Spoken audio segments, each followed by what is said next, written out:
안녕하세요. 남자 사람입니다. 오늘은 9살 인생 11번째 이야기 풍뎅이 영감을 낭독해 보겠습니다. 골방 철학자의 말대로 속물이 오직 배 채울 궁리만 하는 인간이라면 대번에 속물로 떠올릴 수 있는 사람이 한 명 있었다. 그는 내 9살 적 여름이 저물기 직전까지 산동네에 심심찮게 분란을 일으키던 풍뎅이 영감이었다.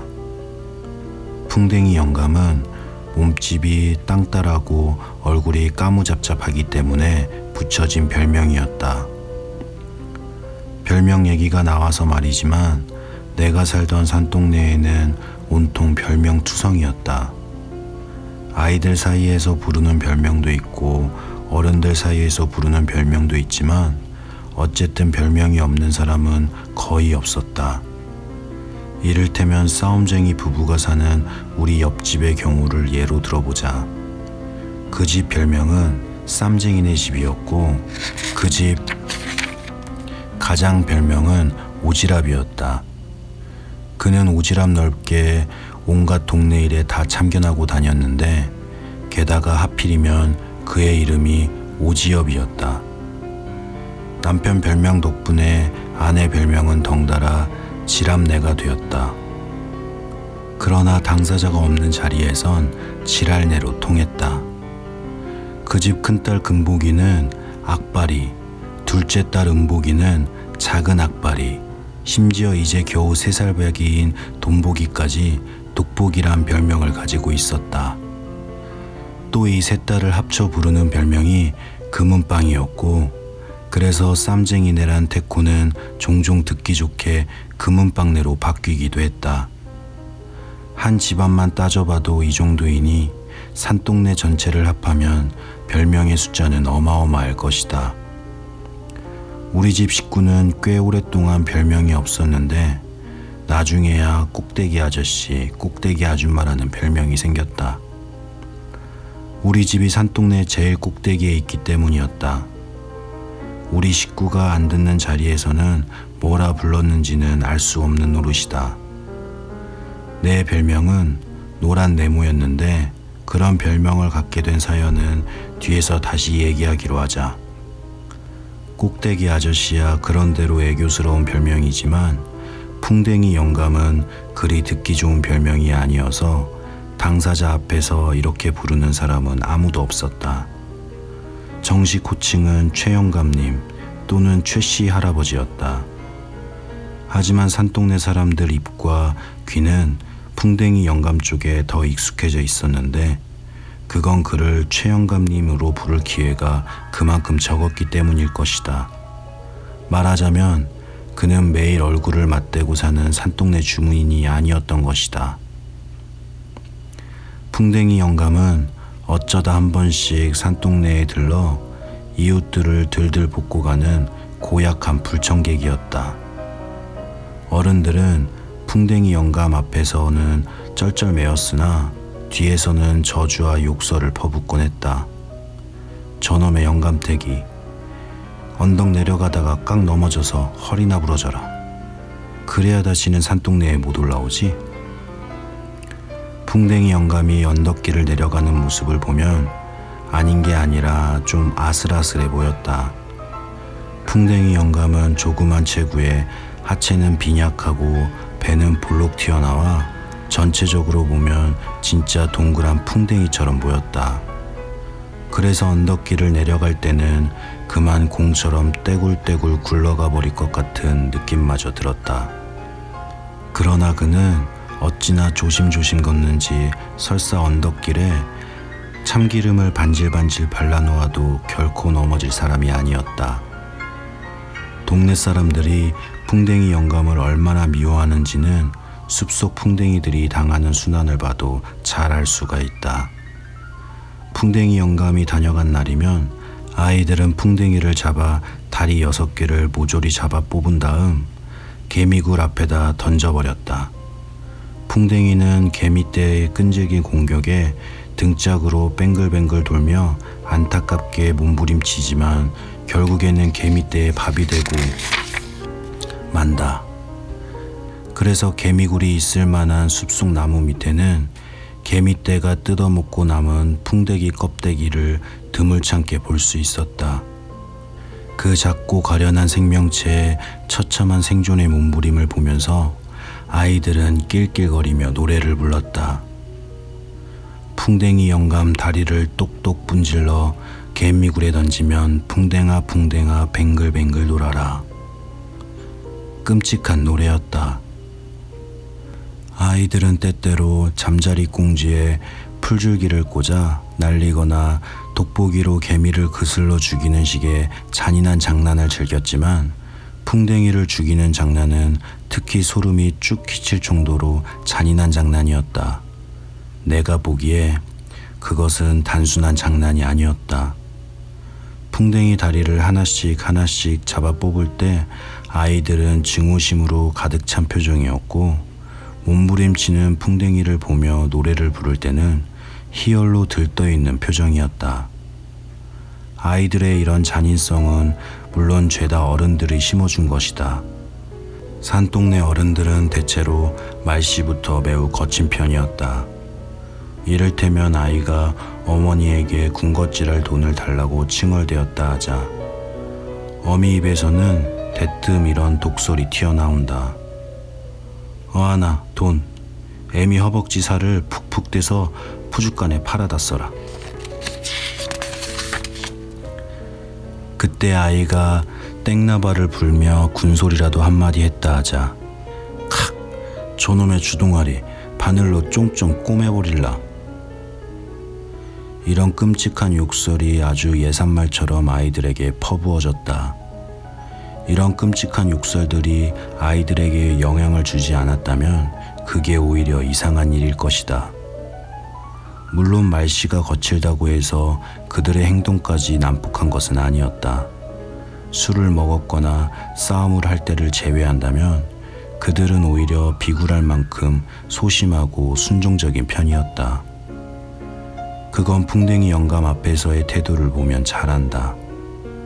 풍뎅이 영감이 아무리 험한 욕을 퍼부어도 그들은 찍소리 한마디 못했다. 얼굴만 시뻘개져 쩔쩔매다가 막상 풍뎅이 영감이 산동네를 내려가면 언제 그랬냐는 듯이 독설을 퍼붓기 시작하는 것이다. 그건 어린 내 눈에도 대단히 비굴하고 치사해 보였다. 풍뎅이 영감은 어른이나 아이나 할 것 없이 산동네 주민에겐 공통의 적인 셈이고, 특히 아이들은 풍뎅이 영감이라면 마음껏 저주해도 좋을 대상쯤이라고 생각했다. 우리가 마구 죽여도 되는 놈들을 베트콩이라고 한다는 신기종식의 정의가 풍뎅이 영감한테도 고스란히 적용되었다고나 할까. 풍뎅이 영감이 산동네에서 저지르는 횡포를 알지 못한 나로서는 아이들의 장난에 눈살을 찌푸리곤 했다. 하지만 얼마 뒤에 일어난 작은 분란으로 나는 풍뎅이 영감의 횡포에 공감하는 어엿한 산동네 주민이 될 수 있었다. 풍뎅이 영감은 산동네 아래 한옥 주택가에 사는 사람인데도 산동네에 두어 채 집을 가지고 있었다.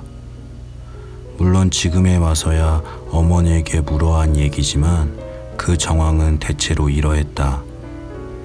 무허가 집들이 산동네에 하나 둘 들어선 무렵 아랫동네에 살던 풍뎅이 영감은 재빨리 땅을 잡아 말뚝부터 박아놓았다. 그리고 얼마 뒤 인부를 시켜 집 한 채를 얼렁뚱땅 지어 월세를 놓았는데 이 월세 수입이 꽤 짭짤했던지 그는 조금씩 집을 늘려 또 월세를 주었다. 이리하여 풍뎅이 영감한테 월세를 바치는 새빵 주민이 무려 8가구나 되었고, 그는 보름에 한두 번씩 장보러 오듯 산동네에 나타나 월세를 걷어가는 거였다. 물론 풍뎅이 영감 입장에서 보자면 이런 월세 수고도 보통 힘든 노동이 아닐 것이었다. 털을 잡아 블록 올려 담 쌓고 지붕 덮으면 곧 제 집이 되는 무허가 산동네이건만 이런 산동네에서 새빵살이를 하는 사람들의 형편이야 오죽하랴. 그날 벌어 그날 먹는 사람들로서는 기껏 월 2, 3천 원 안짝일 방세를 못 내어 늘 쩔쩔매였고 풍뎅이 영감은 그걸 못 받아 늘 안달복달이었다. 그래서 풍뎅이 영감이 나타나는 날에는 온 동네가 시끄러워졌다. 방을 당장 빼라. 한 번만 더 봐달라. 이번이 도대체 몇 번째냐. 월말에는 꼭 갚겠다. 그러면 솥단지를 들고 가겠으니 돈 가지고 와서 찾아가라. 그것 들고 가면 밥을 뭘로 지어 먹냐. 그건 당신 사정이다. 어쩌고 저쩌고. 그런 다음 날이면 애꿎은 숲속의 풍뎅이가 10마리쯤은 장례를 치르게 되는 것이다. 부동산 소유 개념을 알지 못했던 나로서는 풍뎅이 영감이 일으키는 이 분란을 쉽사리 이해할 수가 없었다. 나는 어째서 풍뎅이 영감에 남의 집에 와서 큰 소리를 땅땅 치는지, 어째서 제 집에 사는 사람들이 도리어 쩔쩔매는지 이상스럽기만 했다. 이 의문에 대해 풍뎅이 영감네 월세방 주민 가운데 하나이며, 그리하여 풍뎅이 영감을 베트콩보다 더 증오하는 기종이는 대단히 명쾌한 설명을 해주었다. 그건 풍뎅이 영감이 우리보다 먼저 이 집에 야하도를 했기 때문이다. 숨바꼭질할 때도 술래가 먼저 야하도를 하면 우리는 맥을 못 추잖니. 그것과 똑같은 거야. 그렇다. 숨바꼭질에서는 누가 먼저 술래나무에 달려가 손도장을 찍으며 야하도를 외치느냐에 따라 승부가 결정되곤 한다. 숨바꼭질뿐 아니었다. 아이들은 숲으로 달려가면 먼저 마음에 드는 나무엔 죄다 야하도, 야하도를 외치며 손도장을 찍어 놓았다. 그러면 다른 아이들은 그 나무에서 놀 수 없었고, 이것은 아이들 놀이의 불문율이었다. 이때 야하도는 기득권의 선언이며 소유권의 선포인 셈이다. 이런 일을 물론 어른들 세계에서도 아주 흔하다. 단지 먼저 야하도를 했다는 이유로 얼마나 많은 불평등이 합리화되고 있는가. 기종이는 나에게 소유권의 경제학적, 철학적 의미를 가장 알기 쉽고 명쾌하게 설명해 준 사람이었다. 분하게도 우리는 풍뎅이 영감보다 한 발 늦었다. 우리는 풍뎅이 영감보다 먼저 이 집에 야하도를 했어야 했는데, 기중이는 비통하게 외쳤다. 하지만 여기에는 분명 이상한 점이 있었다. 왜냐하면 그 누구도 풍뎅이 영감이 먼저 야하도를 한 것을 본 사람이 없기 때문이었다. 그렇다면 어째서 모두들 풍뎅이 영감이 먼저 야하도를 했다고 믿는 것일까? 자, 여기서 놀라운 일이 일어난다. 풍뎅이 영감이 먼저 야하도를 했으리라는 믿음은 나의 위대하신 아버지의 힘으로 깨어나고 만다. 실수는 풍뎅이 영감이 저질렀다. 그는 적어도 연약한 여자만큼은 건드리지 말았어야 했다. 왜냐하면 기사도 정신이 투철한 아버지는 여자를 괴롭히는 악당만큼은 결코 용서하는 법이 없었으므로, 더구나 아버지의 사랑하는 공주님인 어머니가 모욕을 당한 사태까지 발생한다면 문제는 대단히 심각해진다. 사건은 풍뎅이 영감이 기종인의 누나를 들볶는 일에서부터 시작된다. 방세가 서너 달 밀리기론 기종인에도 예외가 아니었는데, 풍뎅이 영감은 그 어린 오누이가 부모도 없이 어렵게 살아간다고 해서 궁휼히 봐줄 사람은 결코 아니었다. 풍뎅이 영감은 대뜸 기종인의 부엌에서 석유 골로를 집어 들고 나섰고, 기종인의 누나는 징징거리며 하소연했다. 걸핏하면 야근을 하는 기종인의 누나로선 석유 골로가 없어서는 안 될 필수품이었던 것이다. 정말 너무하세요. 아예 안 갚겠다는 것도 아니고 월급 때까지 한 번만 더 기다려달라는 거잖아요. 한 번만이 벌써 몇 번째야? 이제 일 없어. 골로는 돈 갖고 와서 찾아가. 그럼 그동안에는 생쌀 씹고 앉아 있으란 얘기예요?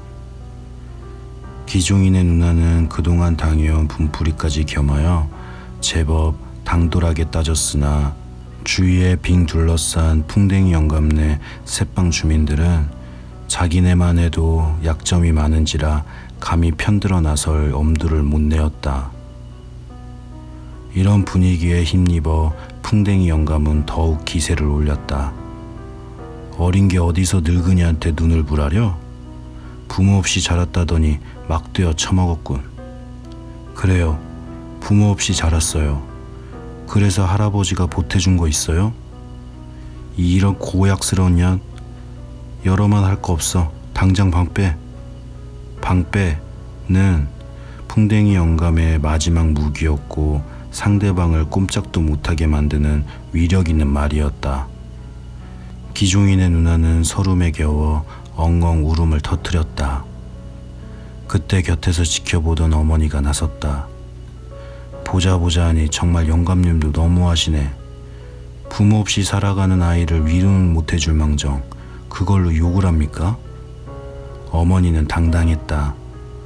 어머니는 그때 모여있는 사람들 가운데 풍뎅이 영감네 색방 주민이 아닌 유일한 사람이었던 것이다. 아니, 댁은 뭔데 나서슈? 댁에서 방세를 대신 내주겠다는 거요? 도리가 그렇잖아요. 처지를 봐서 다그쳐도 다그쳐야지. 어디 사람 나고 돈 났지 돈 나고 사람 났답니까? 그래서 아주머니가 방세를 대신 내주겠다는 거냔 말이오. 어머니는 입을 다물었다.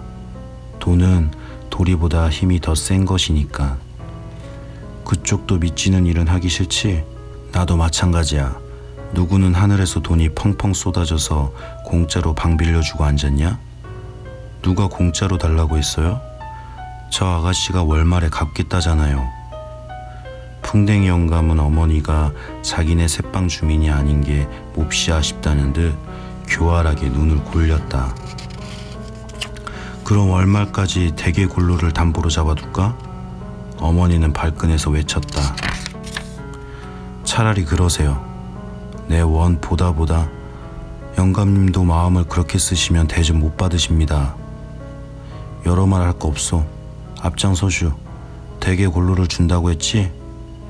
이 뻔뻔스러운 늙은이가 펄펄 활개를 치도록 새빵 주민들은 죄다 찍소리도 못하고 있었다. 어서 가시자니까? 어머니는 기가 막힌 표정으로 풍뎅이 영감을 바라보다 말했다. 저기 꼭대기 집이니까 부엌에 들어가 직접 가져가세요. 그러면 내가 못 가지고 갈 것 같지? 흥. 영감은 우리 집을 향해 쪼르륵 달려갔다. 영감이 사라지자 그제야 새빵 주민들 사이에서 원 더러워서 하는 소리가 터져 나왔다. 그리고 그 소리를 신호로 풍뎅이 영감을 향해 온갖 욕설을 다 퍼부었다. 나는 풍뎅이 영감 못지않게 이들 새빵 주민들도 미웠다. 나는 그들이 죄다 속물들이라 생각한다. 어머니가 기종인의 누나를 토닥토닥 위로하고 있을 때 나타난 거구의 사나이 내 자랑스러운 아버지 백초롱 씨였다. 당신 왜 여기 있어? 어머니는 코맹맹이 소리까지 섞어 지금까지 일어난 일을 죄다 아버지에게 일러 바쳤다. 이럴 때 어머니는 꼭 고자질쟁이 어린애 같았다. 묵묵히 고개를 끄덕이며 어머니의 고자질을 빠짐없이 듣고 난 아버지가 하고 중얼거렸다. 그러니까 그 늙은이가 우리 집 골로를 가지러 갔단 말이지? 아버지는 성큼성큼 우리 집 쪽으로 걸어갔다. 무슨 사태가 일어날 것인가? 나는 호기심을 참을 수 없어 아버지의 뒤를 따랐다.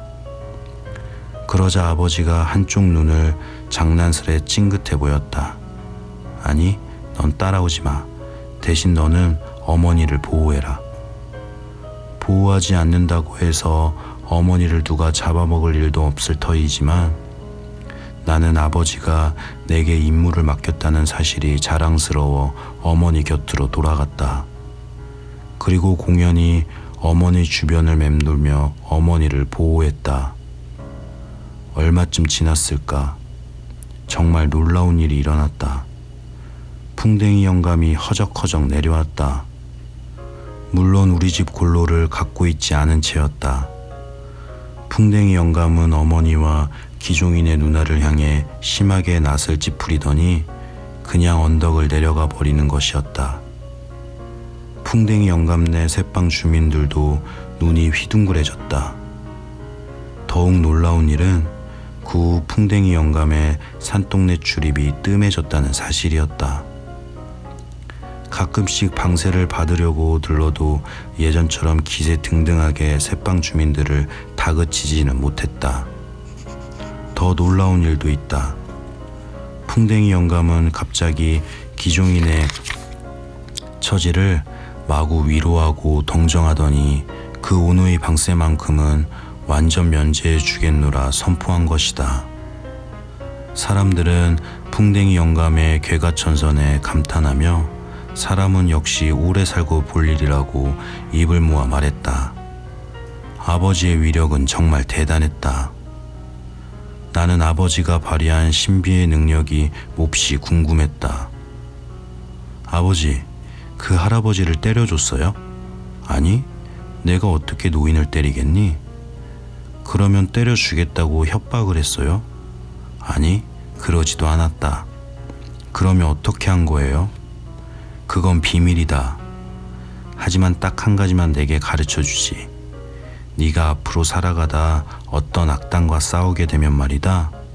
넌 그 악당보다 훨씬 더 교활해져야 해. 그러려면 너는 그 악당에 대해 깊이 이해하고 있어야 해. 알겠니? 알 수 없었지만 나는 고개를 끄덕였다. 아버지는 풍뎅이 영감을 어떤 방법으로 굴복시켰을까? 과연 아버지는 풍뎅이 영감보다도 더 교활한 사람이었을까? 그렇다면 아버지도 속물이라 할 수 있는 것일까? 어쨌거나 이 일로 내 아버지 꼭대기 아저씨는 동네의 영웅이 되어버렸다. 그건 풍뎅이들에게도 마찬가지일 것이다. 아버지 덕분에 풍뎅이들은 순환을 면하게 되었으니까 말이다. 나는 이 글을 쓰기 얼마 전에 어머니께 그때의 일을 여쭈어 보았다. 어머니, 아버지가 그때 어떻게 하셨던 거예요? 어머니는 호호호 웃으며 그때의 일을 떠올렸다. 별것 아니야. 아버지는 그 영감네 집도 남의 땅에 지은 무허가 건축물이란 사실을 일깨워줬을 뿐이지. 아, 나는 그제야 비밀을 풀었다. 신기종식으로 표현하자면 풍뎅이 영감은 남이 이미 야도한 땅에다 다시 야도를 해놓고 방세를 받아먹고 있었던 셈이다. 그러니 법적 소송이 붙으면 풍뎅이 영감은 대단히 난처한 상황에 빠질 터이고, 일이 더욱 크게 번지면 지금까지 받아왔던 방세마저 모조리 물어줘야 할 사태까지 생길 수 있었던 것이다. 그렇다면 아버지는 어째서 방세 주민들한테는 그 사실을 귀뜸해주지 않았던 것일까? 여기엔 풍뎅이 영감과 어떤 미략이 있었던 것이 아닐까? 이를테면 문제를 확대시키지 않는 대신 기종인의 방세를 받지 말라는 식으로 말이다. 무릇 적을 쫓을 때는 활로를 주고 쫓으라 했다. 나는 아버지가 정말 교활한 사람이었다고 생각한다. 악당보다 훨씬 더. 감사합니다.